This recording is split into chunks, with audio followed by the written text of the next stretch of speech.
Hello friends, అందరికీ నమస్కారం. Welcome back to our channel passion and fashion by Sindhu. ఇవాల్టి వీడియోలో మీరు చాలా తక్కువ టైంలో ప్రిపేర్ చేసుకునే ఒక మంచి కర్రీ రెసిపీ చూపించబోతున్నానండి. ఇది తినేటప్పుడు చాలా కమ్మగా ఉండటమే కాకుండా టేస్ట్ కూడా చాలా బాగుంటుంది. సో లేట్ చేయకుండా వంకాయ పాలకూర ఎలా ప్రిపేర్ చేయాలో చూసేద్దాం.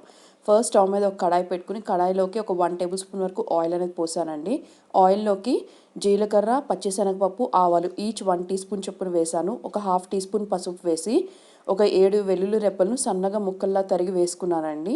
అలాగే ఒక రెమ్మ కరివేపాకుని రఫ్గా చాప్ చేసుకుని వాటిని కూడా వేసుకున్నాను. ఇప్పుడు ఈ పోపు మొత్తాన్ని కూడా ఫ్రై చేసుకున్న తర్వాత 2 మీడియం సైజు ఉన్న ఉల్లిపాయలని ఇలా సన్నగా ముక్కలుగా తరిగి వాటిని కూడా వేసుకున్నానండి.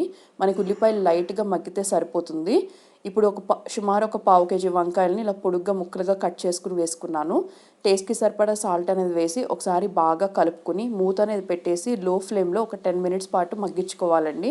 మధ్యలో మూత అనేది ఓపెన్ చేసి మనం యూనిఫామ్గా కలుపుకుంటూ ఉండాలి, లేకపోతే కూర అనేది అడుగంటేస్తుంటుంది. సో ఒకసారి బాగా కలుపుకుంటూ ఉండండి. మనకి వంకాయలు అనేవి ఎప్పుడు కూడా చాలా ఫాస్ట్గా కుక్ అయిపోతాయండి. సో 10 మినిట్స్ తర్వాత టేస్ట్కి సరిపడా కారం అనేది వేసి ఒకసారి బాగా కలుపుకోండి. మరీ ఎక్కువ ప్రెషర్ ఇవ్వకండి, ముక్కలు అనేవి చెదిరైపోతాయి. ఇప్పుడు సుమారు ఒక 150 ml వరకు పాలు అనేవి పోసానండి. అంటే ఒక స్మాల్ బౌల్తో పాలు అనేది పోసాను.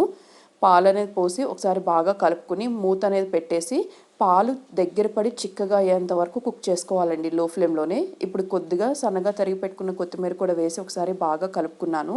మనకి పాలు అనేది చిక్కబడితే అది క్రీమీ టెక్స్చర్ లాగా ఫామ్ అవుతుందండి. సో ఆ స్టేజ్ వచ్చే వరకు మనం కుక్ చేసుకోవాలి. ఆల్మోస్ట్ దాదాపుకి ఎగిరిపోతే సరిపోతుంది. సో తప్పకుండా ఈ రెసిపీ ట్రై చేయండి. మీకు ఈ రెసిపీ నచ్చినట్టయితే మర్చిపోకుండా లైక్ చేసి షేర్ చేసి నా ఛానల్ని